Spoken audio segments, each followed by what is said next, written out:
నమస్తే. ప్రస్తుతం మనతో పాటు సీనియర్ జర్నలిస్ట్ దాము బాలాజీ ఉన్నారు. ఆయనతో మాట్లాడదాం. నమస్తే సార్. నమస్తే. సార్ దస్తగిరి భార్య షబానా మీద దాడి జరిగింది అని చెప్పేసి వార్తలొస్తున్నాయి. ఆ దాడి చేసింది ఎవరో కాదు వైసీపీ నాయకులే అని చెప్పేసి కూడా అంటున్నారు. ఎంతవరకు నిజం ఉండే అవకాశం ఉంది సార్? దస్తగిరి భార్య షబానా ఆమె నిన్న ఆహ్, ఆహ్, 2 పోలీస్ స్టేషన్‌లో కంప్లెయింట్ ఇచ్చింది. ముఖ్యంగా పులివెందుల నియోజకవర్గం తాండూరు పోలీస్ స్టేషన్‌లో కంప్లెయింట్ ఇచ్చారు. అక్కడ వాళ్ళు పెద్దగా పట్టించుకోలేదని చెప్పి మళ్ళీ పులివెందుల రూరల్ సర్కిల్ దీంట్లో ఆఫీస్‌లోకెళ్ళి కూడా కంప్లెయింట్ ఇచ్చారు. అట్లాగే ఆమె వీడియో కూడా రిలీజ్ చేసింది. సో, అందులో ఏముందంటే, ఆమె పులివెందుల నియోజకవర్గం తాండూరు మండలం మల్యాల గ్రామానికి బంధువుల ఇంటికి వెళ్ళింది. అప్పుడు అక్కడ ఇద్దరు ముస్లిం మహిళలు షంషున్ అండ్ ఫర్వీన్ అనే ఒక ముస్లిం మహిళలు వచ్చి ఈమె మీద పిడిగుద్దులు గుద్ది ఈమెను బాగా గాయపరిచారు. అట్లాగే తీవ్రంగా బెదిరించారు. ఒక 1 ఇయర్ లోపల ముక్కలు ముక్కలుగా దస్తగిరిని నరికేస్తాం. మీకెంత ధైర్యం అవినాష్ రెడ్డిని, జగన్‌ని ఇరికించడానికి ట్రై చేస్తారా మీరు? మీరు గాని మానుకోకపోతే మేము దస్తగిరిని ముక్కలు ముక్కలుగా నరికేస్తాము.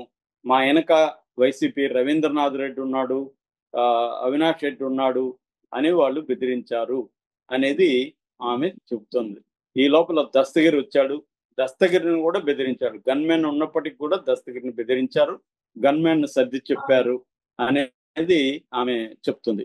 ఆమె తాండూరు పోలీస్ స్టేషన్‌కెళ్ళి అక్కడ తాండూరు ఎస్ఐ చిన్న పెద్దయ్య ఆయన పేరు. ఆయన ఈమెకి షబానా కంప్లెయింట్ ఇచ్చినప్పుడు, "అమ్మా ఇది ఆడవాళ్ళ గొడవ. నేను వాళ్ళకి సర్ది చెప్తాను. నువ్వు వెళ్ళిపో" అని చెప్పాడని షబానా ఆరోపిస్తుంది. దాని తర్వాత పులివెందుల వచ్చి అక్కడ సిఐ రమణ ఉంటే ఆయనకి కంప్లెయింట్ ఇచ్చారు. సిఐ రమణ కూడా ఆ కంప్లెయింట్ తీసుకొని మళ్ళీ తాండూరు స్టేషన్‌కే పంపించారు. ఎందుకంటే సంఘటన అక్కడ జరిగింది కాబట్టి అక్కడ విచారించి ఎఫ్ఐఆర్ చేయమని చెప్పారు. ఇప్పటివరకు ఎఫ్ఐఆర్ కూడా చేయలేదని చెప్తున్నారు. సో, ఆ ఎఫ్ఐఆర్ తీసుకొని మళ్ళీ కేసు మేము కడతామని చెప్తున్నారు అని చెప్పారు. సో, ఇక్కడ ఏం జరుగుతా ఉందంటే ఆల్రెడీ ఇదంతా కూడా కావాలని దస్తగిరి ఆడే డ్రామా. దస్తగిరి, షబానా కలిసి అనేక ఊర్లలో ఫైనాన్స్ వ్యాపారం చేస్తున్నారు. ఆ డబ్బుల గొడవతో వాళ్ళిద్దరు వచ్చి గొడవ చేస్తే వాళ్ళ ముస్లిం మహిళలు వాళ్ళ బంధువులే అని చెప్తున్నారు. దాన్ని కూడా వీళ్ళు వైసీపీకి వాడుకోవడానికి డ్రామా ఆడారు. వైసీపీకి వ్యతిరేకంగా వాడుకోవడానికి. దస్తగిరి ముందు నుంచి కూడా వైసీపీకి వ్యతిరేకంగా ఏదో ఒక డ్రామా చేస్తూ జనంలో ఆయన కనిపిస్తూ ఉండాలి. ఎందుకంటే దానివల్ల అతను 2 ప్రయోజనాలు ఉన్నాయి. ఒకటి, పంచాయతీలు చేసి డబ్బులు సంపాదించడం. అది ఎప్పటినుంచో చేస్తున్నాడు అతను. ఎందుకంటే అతను అందుకోసమే సెక్యూరిటీని కూడా పెంచుకున్నాడు. ఎక్కువగా పోలీసులు తన పక్కన ఉంటే బెదిరించడానికి ఈజీ అవుతుందని. సో, సెక్యూరిటీని ఉపయోగించుకొని బెదిరించి పంచాయతీలు చేస్తున్నాడు. రెండోది, ఈ ఫైనాన్స్ వ్యాపారం చేస్తున్నాడు. దాంట్లో కూడా ఆ మధ్య కూడా ఒక పిల్లవాడిని కిడ్నాప్ చేసి వాళ్ళ ఇంట్లో పెట్టుకుంటే ఆ పిల్లవాడు వాళ్ళ తల్లిదండ్రులు కూడా కంప్లైంట్ ఇచ్చారు గతంలో కూడా. అలాగా అతను ఈ పోలీసుల్ని, సెక్యూరిటీని ఉపయోగించుకొని చేయడం, పబ్లిసిటీలో ఉండడం వల్ల తనంటే భయపడతారు జనం అని ఒక ప్లాన్ ప్రకారం వెళ్తున్నాడు అని చెప్తున్నారు. అట్లాగే వైసీపీ వాళ్ళు ఇంకొకటి కూడా చెప్తున్నారు. రేపొద్దున తెలుగుదేశం వాళ్ళే తనకేమన్నా హాని తలపెట్టి దాన్ని వైసీపీ మీద వేసేస్తారేమో అన్న భయాందోళన కూడా వైసీపీ వాళ్ళలో ఉన్నాయి. అంటే దస్తగిరికి మా నుంచి కాదు తెలుగుదేశం నుంచే డేంజర్ ఉంది అని వైసీపీ వాళ్ళు అంటున్నారు. అయితే దస్తగిరి మాత్రం నాకు వైసీపీ నుంచి నాయకుల నుంచి అవినాష్ రెడ్డి, తర్వాత డాక్టర్ చైతన్య రెడ్డి, అంటే దేవిరెడ్డి, శివశంకర్ రెడ్డి అని A5గా ఉన్నాడు వివేకానంద రెడ్డి హత్య కేసులో. వాళ్ళ కొడుకు చైతన్యారెడ్డి కడప జైలుకు వచ్చి కడప జైల్లో ఉన్న దస్తగిరి నిందితుడు కాదు, సాక్షిగా పరిగణించాలని సిబిఐ ట్రయల్ కోర్టులో పిటిషన్ వేసింది. ట్రయల్ కోర్టు కూడా దానికి అంగీకరించి దస్తగిరిని సాక్షిగా పరిగణించాలని ఆదేశాలు జారీ చేసింది. దీని మీద అవినాష్ రెడ్డి, దేవిరెడ్డి, శివశంకర్ రెడ్డి హైకోర్టులో పిటిషన్ వేశారు.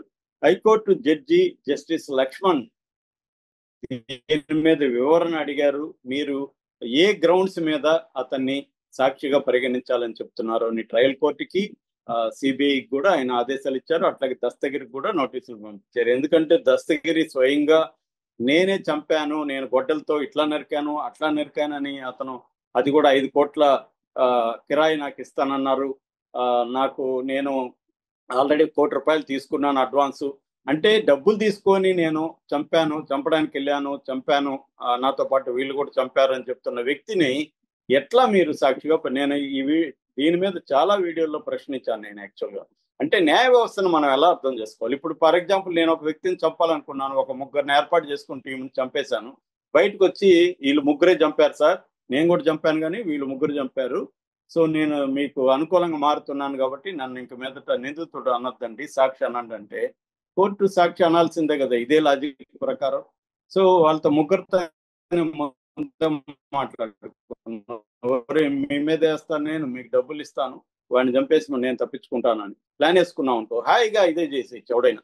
అంటే నేను నిజం చెప్పేస్తే నేను సాక్షి అయిపోతానా? ఇప్పుడు దస్తగిరి చేసిన పని ఏంటి? తనతో పాటు ఇంకెవరు చంపారో చెప్పాడు, అంతే కదా. సో అలా చెప్పిన దానికి అతను సాక్షి అయిపోయేటుకుంటే అందరూ అదే పని చేస్తారు కదా, హత్యలు చేస్తారు. ఇదిగో పలానోడు చేశాడు సార్, నేను కూడా చేశాను, ఆయన చేశాడంటే నన్ను వదిలేస్తారా? ఇది ఏ చట్టం చెప్తుంది ఇలాంటిది? సో ఇది ఎలా సిబిఐ అడుగుతుంది? సో ఇది అందరికి వచ్చే డౌటే. దీన్ని ఇప్పుడు జస్టిస్ లక్ష్మణ్ ప్రశ్నించాడు. సో దస్తగిరి గాని అలా చేస్తే మాత్రం హత్యలు చాలా ఎక్కువ అవుతాయి దేశంలో. దీన్ని ఉపయోగించి మనం కూడా తప్పించుకోవచ్చు అనుకుంటారు. ఇది చాలా ఘోరమైన విషయం. దస్తగిరి అప్రూవర్గా మారినంత మాత్రాన అతన్ని అంతకుడు కాకుండా పైగా అతను కిరాయి హంతకుడు, అతనికి ఏమన్నా వ్యక్తిగత కక్ష ఇంకోటి కూడా ఏం లేదు. డబ్బులు తీసుకొని హత్య చేసేసి నేను పశ్చాత్తాపం ప్రకటిస్తున్నాను అంటే మన న్యాయస్థానాలు వదిలేయాలా? సో ఏ చట్టం చెప్తుంది? అందరూ కూడా ప్రకటిస్తారు కదా అలాగా. అప్పుడేదో పొరపాటున డబ్బుల కోసం ఆశపడి చంపేశాను సార్, ఇప్పుడు నేను పశ్చాత్తాపడుతున్నాను, వదిలేయండి అంటే వదులుతుందా? ఏ చట్టం చెప్తుంది అలా వదిలేయమని? సో ఇది ప్రాబ్లం అనమాట. అందుకనే మనకు వ్యవస్థల మీద నమ్మకం ప్రజలకు ఎందుకు పోతుందంటే ఇలాంటి కేసుల్లోనే పోతుంది. అతన్ని పదే ప్రతి ఛానల్కి ఇంటర్వ్యూలు ఇస్తూ డీటెయిల్గా ఎలా చంపామో చెప్తాడు. ఇక్కడేమో కోర్టు ఏమో అతన్ని సాక్షిగా మార్చేస్తుంది, నిందితుడు కాదని చెప్తుంది.